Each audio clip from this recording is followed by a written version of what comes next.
My name is Victor Fuhrman. Some call me The Voice. I've always been fascinated with human nature, spirituality, science, and the crossroads at which they meet. Join me now and we will explore these topics and so much more with fascinating guests, authors, and experts who will guide us to Destination Unlimited.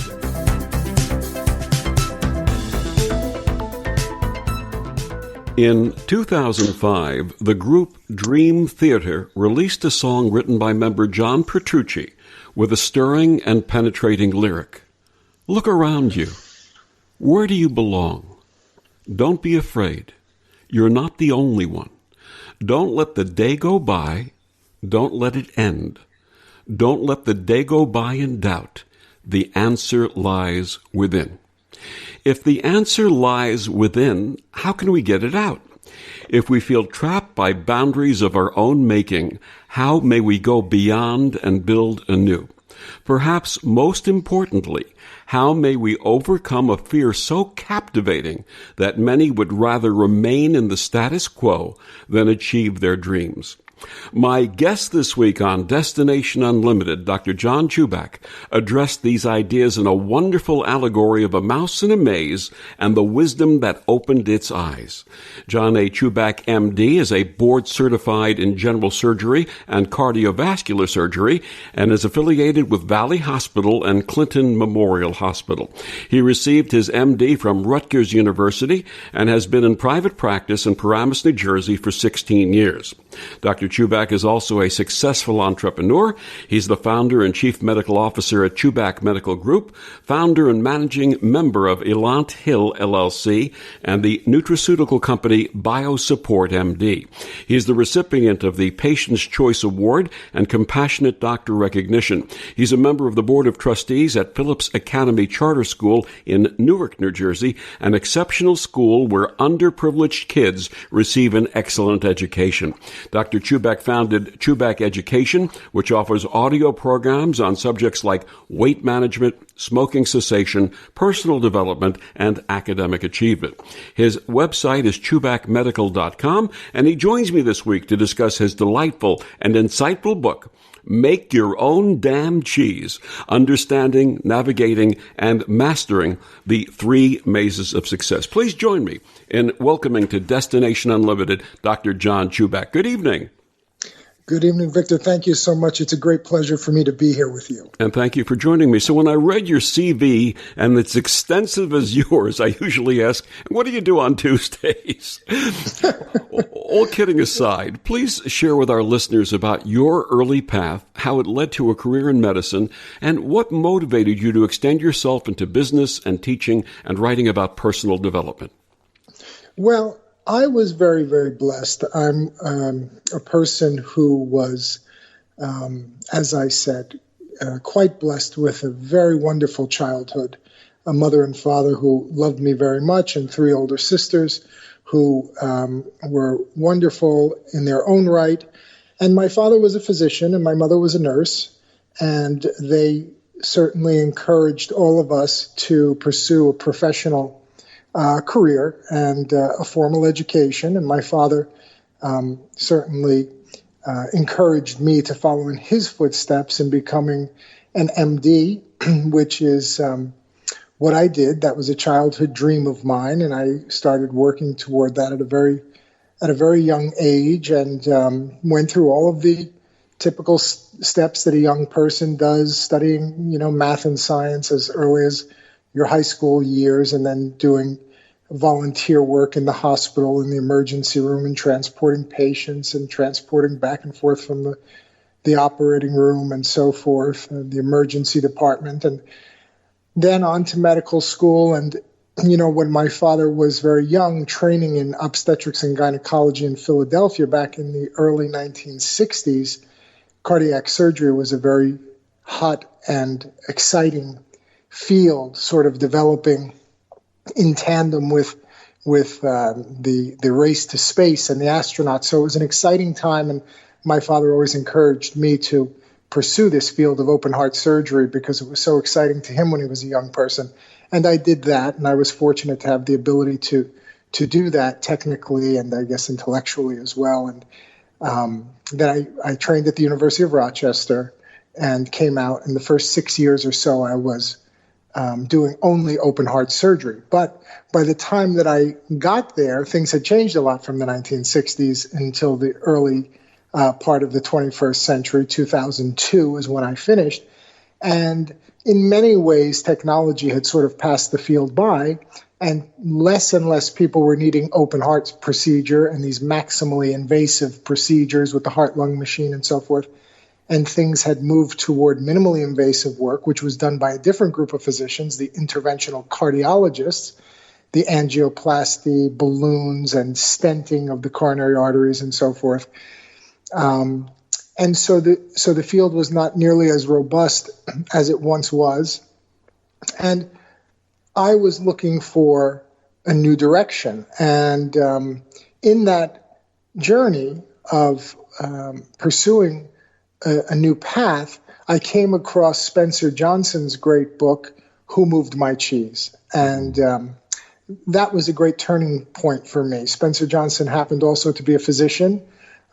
His book had nothing to do with medicine, but it was a great book that could touch so many people. And the essence of his book was, what do you do when you've gotten to an area in your life that you may have worked, as I did, I was about 35 years old when I picked up his book.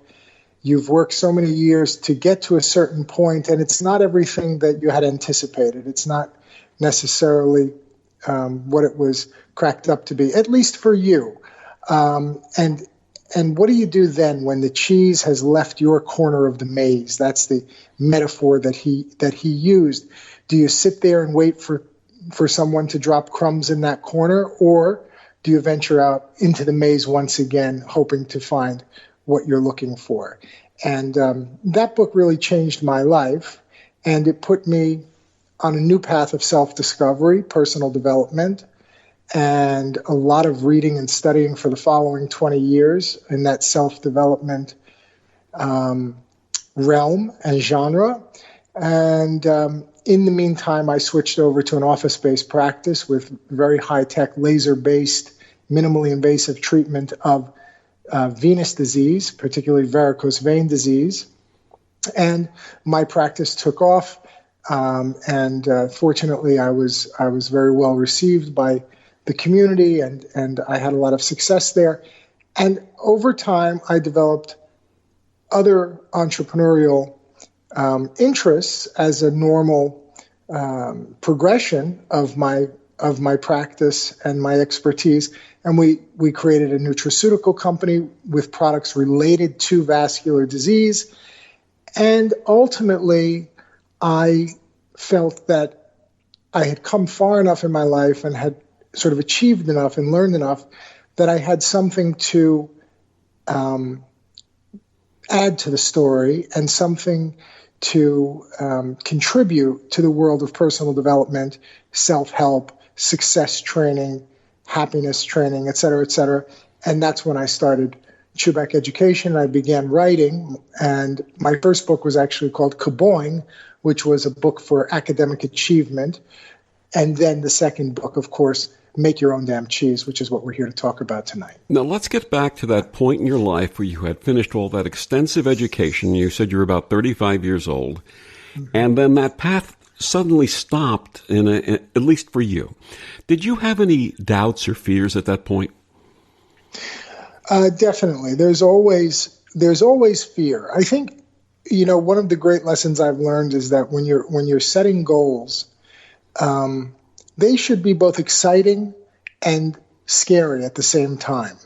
If they're not scary, they're probably not big enough, and they're probably not real goals. You're probably doing something you already know how to do. So in, let's say, my general surgical training right after medical school, 5 years of general surgery, that's a big step for a young person to start to go inside the human body of another person and take responsibility for their life and wonder, do you have what it takes? As the astronauts said, do you have the right stuff? Do you have the temperament to handle the stress, but still perform technically and understand the anatomy and the physiology and so on and so forth. So you're really pushing yourself to the limits of what a person can do, I think, in many ways. And you always have to manage that fear, which it's normal to have a certain degree of apprehension, of course, but then the important thing is to know that you have the courage to manage, overcome, and deal with that fear, and then still perform at a very, very high level. Now, of course, as you gain experience, that fear and apprehension begins to ebb and begins to wane. But, I always recall, and I share this with a lot of people, I had a phenomenal professor, Dr. Valerie Rush, who's still a very, very highly accomplished surgeon at Sloan Kettering in Manhattan. She's the director of the thoracic surgical oncology division there. And as a young person, I remember making rounds with her early one morning, and she said to me, "John, always remember, nothing hard is ever easy." So even when you develop expertise, what we're doing is difficult. It's a challenging job. So it's never going to be easy, even when you develop mastery, because there's so much responsibility and so forth, and the stakes are high and the expectations are high. So I think for highly successful individuals in any field, you're always pushing yourself right to the limit of what you believe you can achieve and what you can do. And that's the exciting part, and that's the rewarding part, and that's the fabulous part of it all. But you have to temper that and balance that with that, as I say, that normal degree of apprehension and self-doubt that goes with it, that says, well, what if things don't go the way we plan? What if things don't work out perfectly? Then what? How will I manage it? What will they say about me? How will I manage what they say about me in terms of how I manage my ego and my self-worth and so forth? So it's a very complicated subject, but it's obviously a fascinating one. My guest is Dr. John A. Chuback. He's the author of Make Your Own Damn Cheese, Understanding, Navigating, and Mastering the Three Mazes of Success. We'll be back with Dr. Chuback after these words on the OMTimes Radio Network.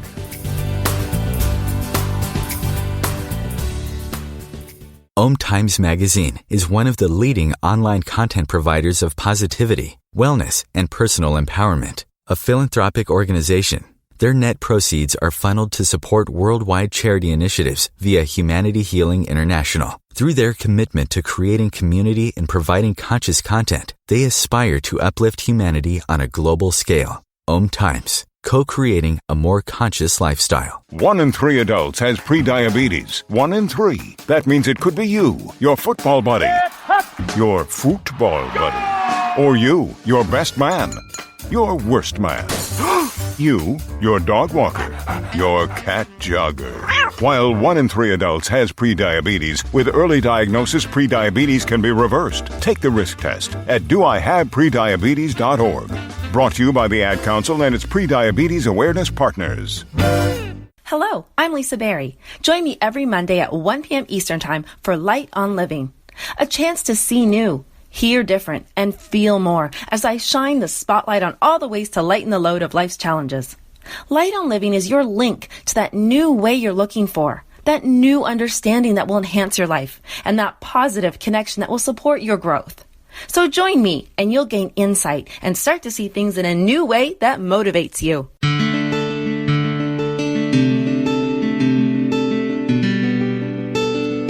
Back on Destination Unlimited, my guest this week is Dr. John Chuback. He's the author of Make Your Own Damn Cheese, Understanding, Navigating, and Mastering the Three Mazes of Success. In your book, you acknowledge and honor some of the greatest names in self-help and the human potential movement. Please share with our listeners about them and what they meant to you. Well, I think these self-help gurus that I have found, and there are many others, and we each find our own mentors and those that we resonate with. The group that I've found, just to name a few, one would be Napoleon Hill, one would be Earl Nightingale, one would be Jim Rohn, Brian Tracy, Bob Proctor, Dennis Waitley. Some people on that list I've had the good fortune to come to know personally and professionally in the last few years since my book has come out, and I've had that wonderful experience and knowing them personally. I think it's important. I've always had mentors, going right back to my parents, my mother and my father both. But of course, my father being a physician and sort of leading me and guiding me in my medical pursuit was always a great mentor to me. And then in my academic studies, I had professors along the way, teachers first and professors later, who were great mentors to me. And then, of course, in my surgical training, very, very close relationships, working at times one-on-one for long periods of time, who mentored me very closely. So I'm a great believer in these mentorship relationships. And then when I came out into practice, of course, then I was sort of on my own. I was alone. There were senior surgeons, but lots of times, unfortunately, it's a competitive field, so those people aren't necessarily looking to help you and so forth. So I got into the literature and I started to find people like Spencer Johnson and the other people I've mentioned earlier, and started reading and listening to audio programs. And then, of course, as technology progressed, watching more and more videos through YouTube and things like that, and attending virtual seminars online and so forth.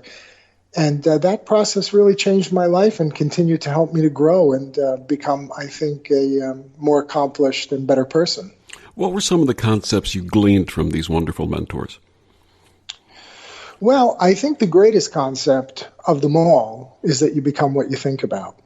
I think those 6 words are probably the most powerful words that I've learned from a philosophical point of view. You become what you think about. And you become what you think about most of the time is another way of saying it. And I looked back and I saw that in my life. I had started at a very young age. I mean, even right from my childhood, having this goal of becoming a surgeon in my mind and a cardiovascular surgeon. And it was what I thought about most of the time. I thought, of other things too. I was a pretty well-rounded kid growing up, and an athlete, football player, and so on and so forth. But in the back of my mind always was that I would go to medical school and become a surgeon and become a cardiac surgeon, a very specific goal, which was way out on the horizon, a couple of decades out on the horizon. And that drove all of my decision-making, all of my habitual behavior, and then ultimately my results. And this is what we talk about in Make Your Own Damn Cheese, is understanding the mind and how it's configured, and the relationship between our thoughts in the conscious mind, our paradigmatic self-concept, which develops in the subconscious mind, and how that affects our superconscious mind and what we attract to ourselves. And then how all of these things dictate our habitual behaviors, which ultimately dictate our end results. The results always reflect your thinking. That's probably the most powerful thing I ever came to learn. What prompted you to write Make Your Own Damn Cheese? I really just wanted to give back. I really wanted to share this powerful, powerful message. I mean, it's so simplistic in a way. I mean, if you look at the book that I wrote, it's less than 100 pages and it's filled with cartoon-like imagery. But I can assure you there's nothing humorous about it. It's heavy stuff. It's deep, but it's amazing when concepts which are so powerful and so potentially life-changing and world-changing can be expressed with such simplicity that a child could understand it. And in fact, we've given numerous seminars in schools and public libraries and things like that, and it is remarkable that even children in single-digit age range really understand this concept and ask incredibly insightful and profound questions. So this is the concept being shared in the book, how the mind looks, how the mind works, and how you apply that to building the life of your personal dreams. What inspired your delightful idea of sharing these concepts in the form of a fable about a mouse named Earl? Well, again, I really paid, homage in a sense, to Dr. Spencer Johnson, who's unfortunately no longer with us. He used that model of the mouse in the maze in his original book, Who Moved My Cheese? And I thought it was a fabulous sort of little allegory for life and the world we live in.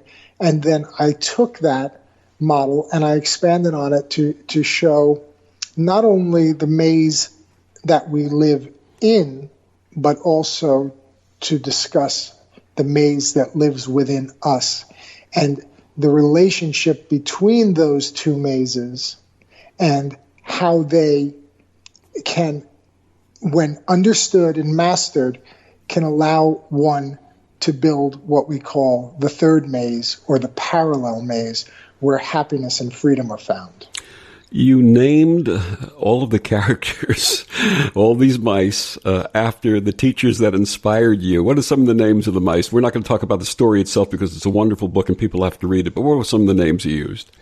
Well, we have Price, who was named after Price Pritchett, who's a great teacher who I didn't mention earlier, but he has a wonderful book called U Squared that really changed my life, and Quantum Leap Strategy, which changed my life.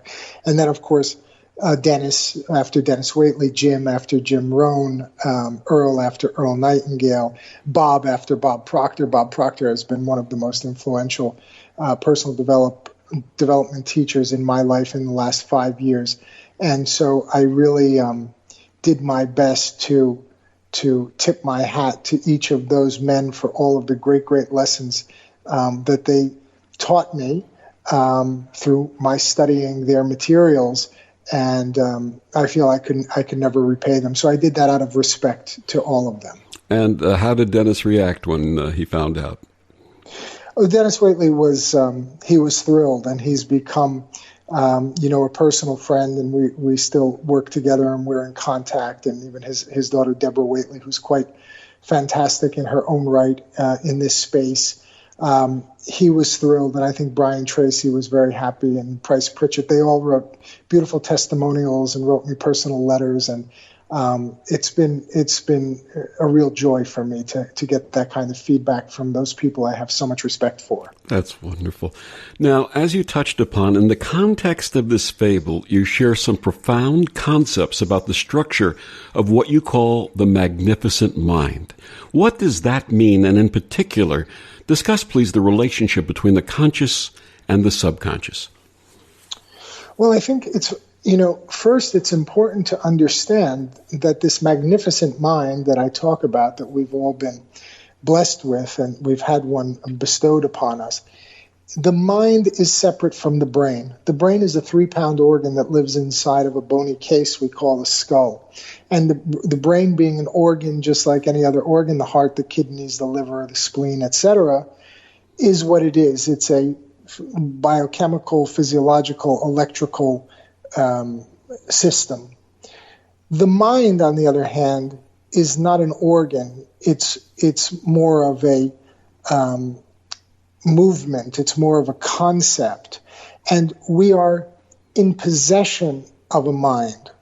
The great teacher Eckhart Tolle teaches that one of the great, great truths, one of the great revelations and awarenesses that one can have is to understand that you are not your mind.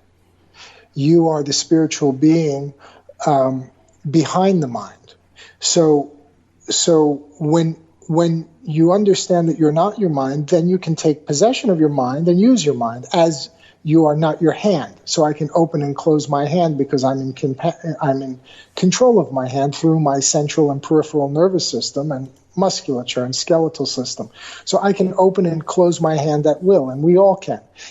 By the same token, I can take control of my mind and use my mind as I wish once I understand how it works and how it's structured. So again, the conscious mind is what we call the academic mind, the intellectual mind. It's where we are doing our thinking. And those thoughts will eventually, when they are habitual and repetitive, percolate through what we call the psychic barrier into the subconscious mind. And the subconscious mind is the place, it's the non-thinking mind. It's what the Greeks called the heart, or the emotional mind. And the emotional mind is where our beliefs reside, our self-concept of who we are and where we fit in the world. And that self-concept will then drive our body, the body being the instrument of the mind, will drive our body to behave and act in a way that is consistent with the self-concept. And then those actions that are taken by the body will yield the results that we see around us in the world. Our environment is our looking glass. It's a mirror of how we have been behaving, and those behaviors are a reflection of our beliefs in our subconscious mind, which are then, in turn, a reflection of how we've been thinking. My guest is Dr. John Chuback. He's the author of Make Your Own Damn Cheese, Understanding, Navigating, and Mastering the Three Mazes of Success. Dr. Chuback, please tell our listeners where they can get your book and find out more about you and this amazing work that you do. Well, they can find the book on Amazon. Make Your Own Damn Cheese is available there. It's also available in Barnes & Nobles across the country, and I believe all of the Rite Aids across the country as well. And you can check out my website, chubackeducation.com, for this self-discovery and self-mastery material. And, of course, for those people interested in my medical practice, chubackmedical.com. And we'll be back with more of Dr. John Chuback and Make Your Own Damn Cheese after these words on the OMTimes Radio Network.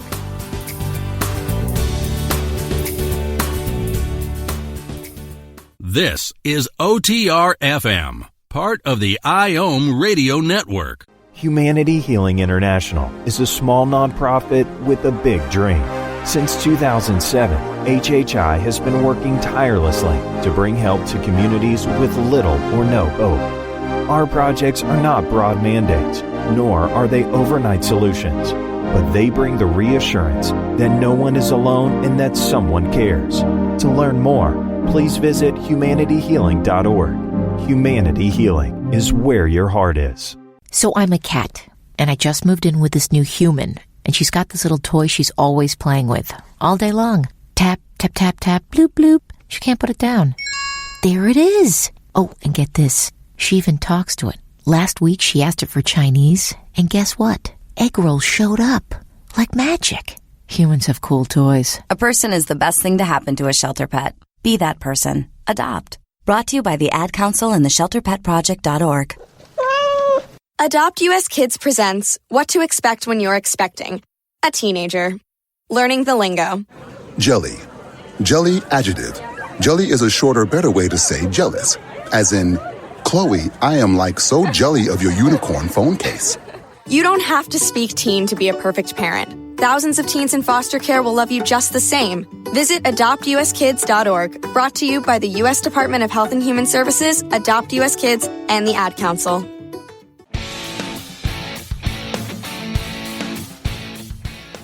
Looking for inspiration?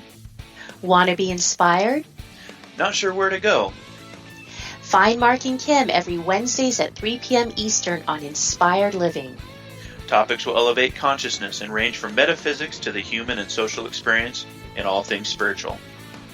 Welcome to an inspired community that offers support, encouragement, and new ways of thinking.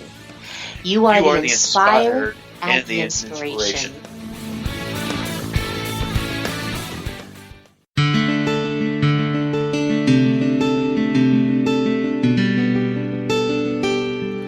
Back on Destination Unlimited, my guest this week, Dr. John Chuback. He's the author of Make Your Own Damn Cheese, Understanding, Navigating, and Mastering the Three Mazes of Success.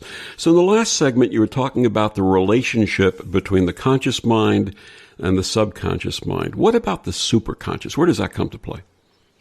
Well, the superconscious mind is a very interesting concept, and it's one that you will read and very little about, actually. And I have to credit in this area Brian Tracy, who introduced me to the concept of the superconscious mind. And really, the superconscious mind in a way, is that part of the mind which is communicating continuously beyond our conscious awareness with what's called the universal intelligence. And it is constantly emitting the vibration which is in harmony with our self-concept, which is residing again in the subconscious mind. So the subconscious mind is, the subconscious mind is emitting the frequency that we are on and sending that out into the universe. And the superconscious mind is like a radar dish, listening for a response to what it is that we're sending out. And this is what we call the sixth sense, or the intuition, that opportunities come to us and things that we're in harmony with, things that we resonate with through our beliefs and our behaviors, we start to see in our lives. We start to see these opportunities, say, well, isn't that unusual that, I'm just in the market to get into this business or buy this item, and then a friend calls and says, hey, do you know that this business is being sold by so-and-so, or that item you were looking for happens to be right down the street from you? And you say, wow, that's remarkable. How could that possibly be? What a coincidence.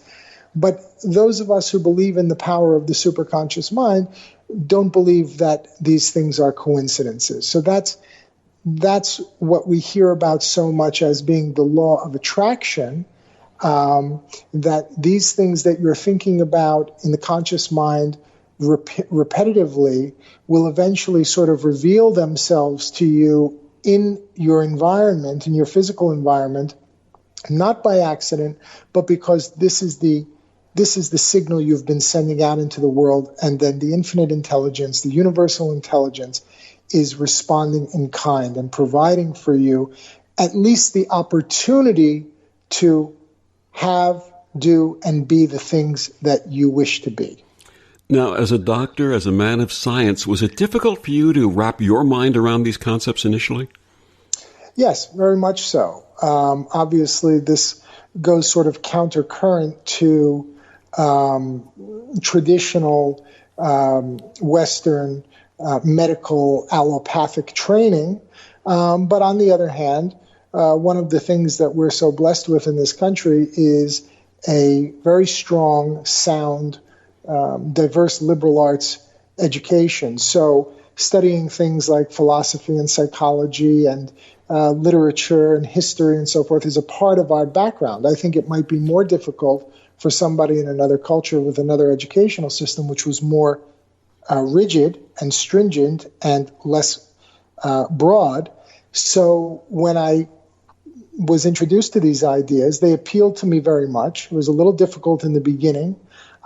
It takes a little bit of faith. It takes a little bit of, belief beyond what can be always proven per se. But that being said, that was a leap that I was able to make, and I think it's only added great value to my personal life and to my personal experience as a human being. You paraphrase in your book a poem from one of your mentors, Dennis Waitley, about the interplay of the conscious and the subconscious. Would you share that poem with us? Sure. I don't have the book in front of me, so we'll go from my memory. But as I recall, the poem goes like this. And I'll say it the way Dennis said it, not the way I have it paraphrased in the book. I have a little robot that goes around with me. I tell him what I'm thinking. I tell him what I see. I tell my little robot all my hopes and fears. He listens and remembers everything he hears. At first, my little robot followed my command, but after years of training, he's gotten out of hand. He doesn't know what's false or true. He doesn't know what's right or wrong, nor what is false or true. Now my little robot tells me what to do. So the idea being that what we're thinking about all the time is being programmed into the subconscious mind. So we have to be very, very cautious about our thoughts. If we're thinking positive thoughts, if we're thinking thoughts of self-worth and capability and capacity, then the little robot, who's the subconscious mind, will be programmed with that belief system, that self-concept, that paradigm, and that paradigm will in turn drive our habitual behaviors and give us incredible results. But if we are participating in self-defeating, negative, self-loathing kind of thoughts, then the self-concept becomes in turn very pathological, very, again, negative, and that drives our habitual behaviors, which will then be reflected in our life. And then through our behaviors and results and the people that are around us and where we live and where we work and so on and so forth, all of the results that are being reflected in our environment, that then begins to influence our thinking, reinforce the negative thinking. So that's when the little robot, the subconscious mind, begins to take control of the thinking mind. The non-thinking mind is now in control of the thinking mind and driving us to think all of these terrible things about ourselves. I'm not worth it. I can't do it. I'm worthless. I'm stupid. I'm fat. I'm sick. I'm unhealthy. I have poor habits. I drink too much. I eat too much. Whatever the case may be, the results are now influencing the thinking mind in a negative way. The thoughts become more and more destructive, and the subconscious gets reinforced with these pathological, destructive thoughts and beliefs. And it becomes a vicious cycle where the subconscious mind is now driving the thinking, and then you're really in a terrible place, and it's a hard place to get out of unless you have the help of this kind of information and you can get the insights necessary. As a physician, do you see this negative patterning manifesting in the health of your patients? All the time. I think, no matter what the problem is, within reason, that a patient comes into the office with, whether it's obesity, smoking, alcoholism, high blood pressure, cholesterol, the answer lies in the mind, 95% of the time. It's one thing to write a prescription for a patient who has high blood sugar. It's another thing to get them to change their diet and exercise regime in their life. Now, it's easy to say to somebody, what I'd like you to do, Joe, is I'd like you to avoid things which are high in carbohydrate, and I'd like you to start walking 30 minutes a day. And you pat him on the shoulder, and you walk out of the room. And you say, well, I fixed that problem there. I told him just what he needs to do. And I want you to lose 35 pounds. That's an impossible situation unless somebody knows what we're talking about tonight. If they don't know how their mind is structured, if they don't know they have a mind, if they don't know they're in possession of a mind, if they don't know that they're not their mind, that they're not their thoughts, then they don't have a chance in the world, because they have built up a lifetime of beliefs and self-concepts and paradigms, which are this group of habitual beliefs about oneself and who they are and how they look and how they behave. And then they go back out into the world, and they go from your office directly to, the hot dog stand and get 3 chili dogs and French fries and feel depressed about the conversation and don't know where to begin. The little robot has gotten out of hand and won't follow any commands. Absolutely. So this is the way that everything has to be changed through an understanding of the mind, and everything follows that. How do the 5 senses come into play here? Well, the 5 senses are our antennae, if you will, how we communicate and contact the outside world: hear, see, smell, taste, and touch. These 5 senses are what we are programmed with into our thinking mind. People speak to us, people show us things, we taste things, we touch things, and this is what we are thinking about. So whatever you've been exposed to, especially in childhood, how the people spoke, how the people dressed, how educated the people were, how much money the people made, what kind of jobs they had, what kind of behaviors they had. You're watching and seeing all of this, and then you're thinking about that all of the time, and then your paradigm is being programmed.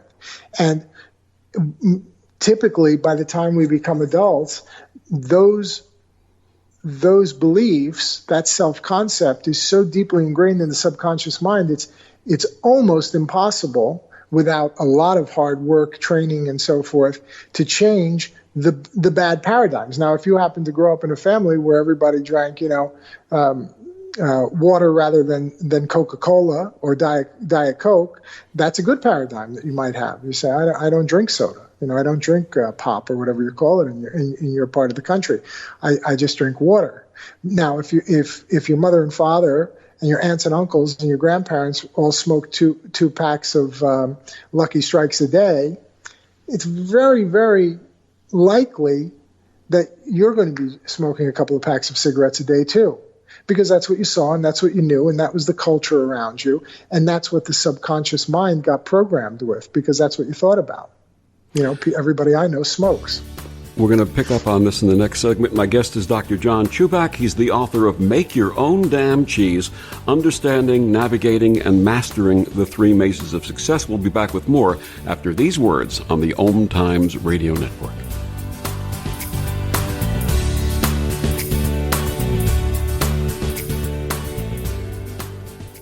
Ascending Hearts is no ordinary dating site, but a spiritual dating site with a purpose, to link you with your soulmate.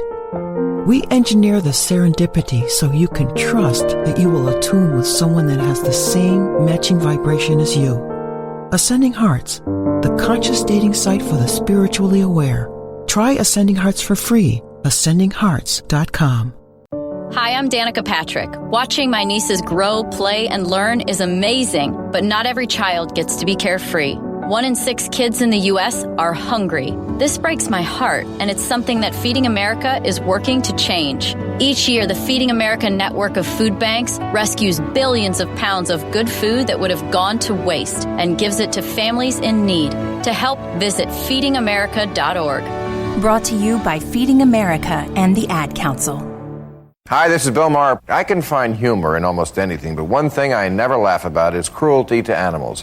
If you don't get the joke either, write People for the Ethical Treatment of Animals, 501 Front Street, Norfolk, Virginia, 23510. Hey, Dad, your prescription will be ready in just a minute. Hey, Dad, your laundry will be ready in just a minute. Dad, your lunch will be ready in just a minute. Hey, honey, why don't you take a minute? When you help care for a loved one, you give them as much time as you can. But it's just as important to take time for yourself. AARP can help. Find free care guides to support you and your loved one at aarp.org/caregiving. That's aarp.org/caregiving. Brought to you by AARP and the Ad Council.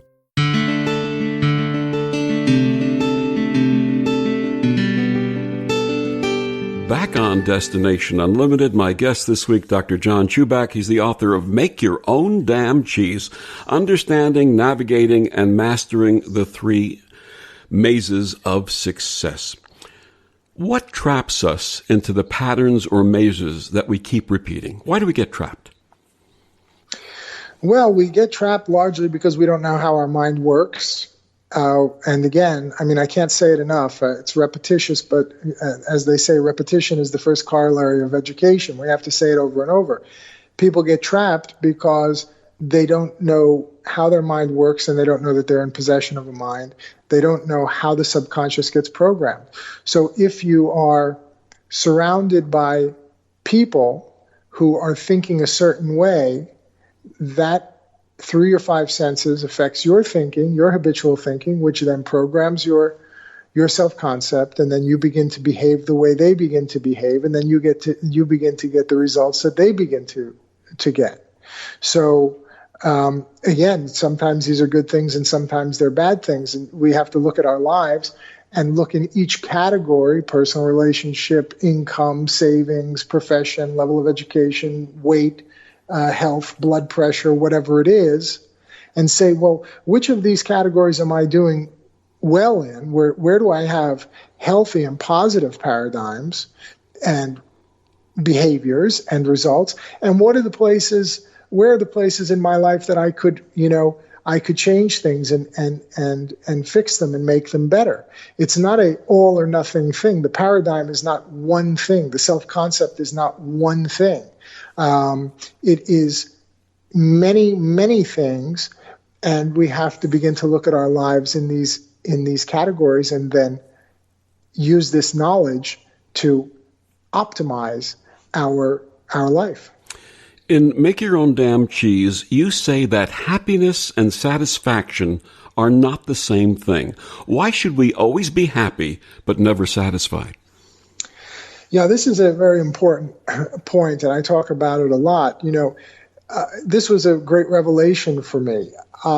In my office, I have sort of a corkboard along the side of my desk, and I have pictures of some really incredible, people over the last century or so: Orville and Wilbur Wright, Thomas Edison, Sir Edmund Hillary, Henry Ford, some people who achieved remarkable things, Alexander Graham Bell, who really made contributions in the 19th and 20th century that changed the trajectory of the world. Now, I've studied those men quite extensively through biographies, autobiographies, documentaries, etc.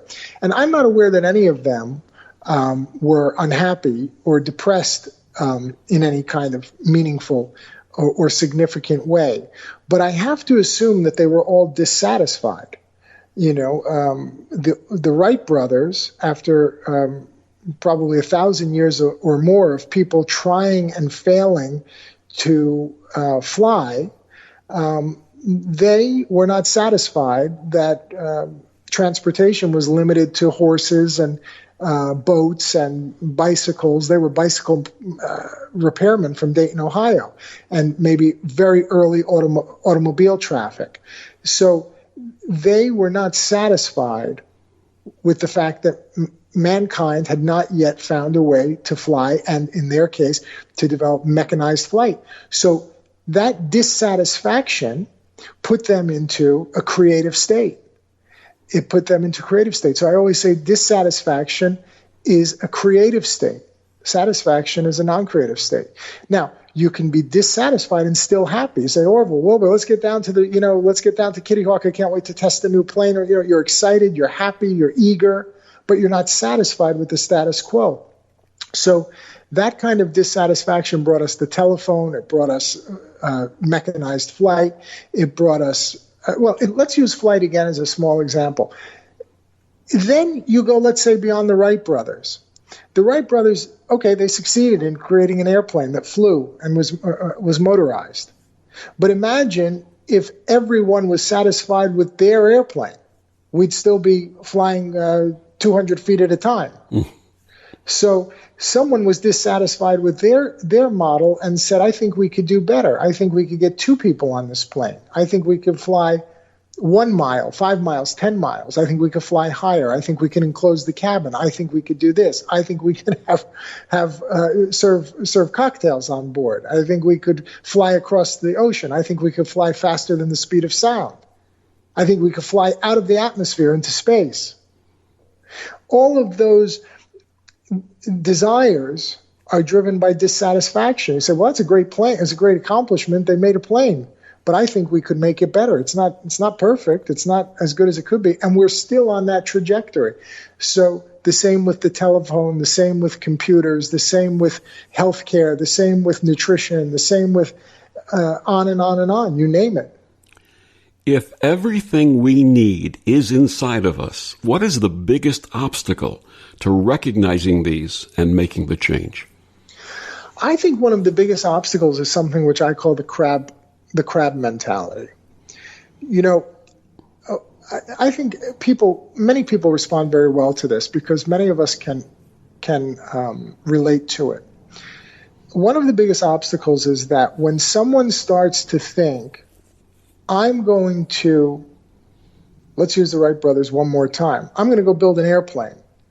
The people around you who, not your enemies, most of us don't have enemies, thank goodness, but it turns out to be the people who are closest to us and love us, our family, our friends, etc. They say, why would you do that? Why are you going to waste your time? You're a bicycle mechanic in Dayton, Ohio. What do you know about air travel? You didn't go to aeronautical engineering school. Well, there was no aeronautical engineering school at the time because there was no flight. So the people around us, when they see that we want to go achieve something more, do something different, go in a new direction, they say that when crab fishermen catch crabs, they throw them in these big plastic buckets filled with seawater. And you don't have to cover the buckets because once one crab begins to crawl out and try to get over the edge and escape, the other crabs grab him and pull him back in, and you wind up with this churning bucket of crabs and no one ever escapes. So I think the biggest obstacle is we tend to be surrounded by people who love us, who genuinely love us, and we love them, and they care about us, and we care about them, and they're constantly trying to protect us from ourselves and say, don't do this, you're going to get hurt. Don't do that, you're going to fail. Don't do that, you're going to regret it. You're going to lose your money. You're going to embarrass yourself. And what they're really afraid of is losing you. They're really afraid that you're not going to live in this neighborhood anymore, and you're not going to call me anymore, and you're not going to attend our gatherings anymore. Because now that you've lost 80 pounds, you don't want to drink beer on Tuesday night and eat chicken wings anymore with us. Because that's what we do together. And so they dissuade you from losing the weight. Oh, you've got big bones. Oh, you're beautiful the way you are. You're perfect the way you are. You're never going to lose the weight, whatever. So this, I believe, is the greatest obstacle to change. Unfortunately, ironically, it's the people around us and in many cases the people who we're closest to. Absolutely. You talk about blue sky thinking. What is blue sky thinking, and why is it important for us to achieve what we really want? Yeah, blue sky thinking is a wonderful concept, and with that, I'm going to credit that terminology once again to Brian Tracy, who's a great teacher. And as I say in my book, in the opening of my book, I recommend that people study all of these people and see if they have the same kind of impact. Brian Tracy uses this idea, and I use it in the book, of blue sky thinking, which is basically saying to yourself, how would my life look if it were perfect in every way? Who would I be with? Where would I live? What kind of car would I drive? What would be my waist size? What would be my blood pressure? What would be my cholesterol? How would my savings account look? What would my income look like? If everything were perfect in every way, and I make the assumption that I'm going to do everything ethically and legally, and I'm not going to hurt anyone by becoming the person and building the life that I would really wish to live. That's blue sky thinking. And for some sad reason, we have come to a period of time where so many people will tell you that thinking that way is somehow bad or corrupt or incorrect, that you should be satisfied with what you have. And as I said, I believe you should always be happy but never satisfied, because by being the best that you can be and achieving the most that you can achieve and doing the best that you can, so often other people benefit from that. So often other people benefit from that. If you look at what they did with Amazon, by making products more available, cheaper, faster, better, with reviews from other users and so on and so forth. And then I'm blanking on his name, the gentleman who started Amazon. Jeff Bezos. Jeff Bezos. Now he's worth $150 billion. I don't resent him for having $150 billion. In fact, last time I checked my account, there's nothing missing. It's not like he stole it from me. But he's had, right? I mean, we laugh about it because it's ironic that there are people who truly share that messaging, that if one person becomes wealthy, then the rest of us must suffer from that. And this is another great philosophy that this material teaches, which is that the source is limitless. It is not like a pizza that gets cut up into pieces and we all have to share the pizza. The source is limitless. So with more ideas and more innovation and more imagination and more creativity, there's more and more and more abundance for everyone, for absolutely everyone. And, that's the message I wish to share. Not everyone agrees with it. I understand that, but it's my belief. And, that's what I'd like to share with people because I think it will help them. His wonderful book is called Make Your Own Damn Cheese, Understanding, Navigating, and Mastering the Three Mazes of Success. Dr. John Chuback, please tell our listeners one more time where they can get your book and find out more about you and this amazing work. You can find the book at Amazon.com and Barnes & Noble across the country, brick and mortar stores, and in your local Rite Aid pharmacy, book section. And you can always visit us at ChubackEducation.com, ChubackMedical.com, and I'm on Instagram as well as John Chuback, MD. Thank you so much for joining us and sharing this wonderful. I've got to tell you, this book is an amazing little book. I read it in one sitting in about an hour. It is so worthwhile. Please go out and get it. Thank you, sir. Thank you very much. Thank you so much. And thank you for joining us on Destination Unlimited. I'm Victor the Voice Fuhrman. Have a wonderful week.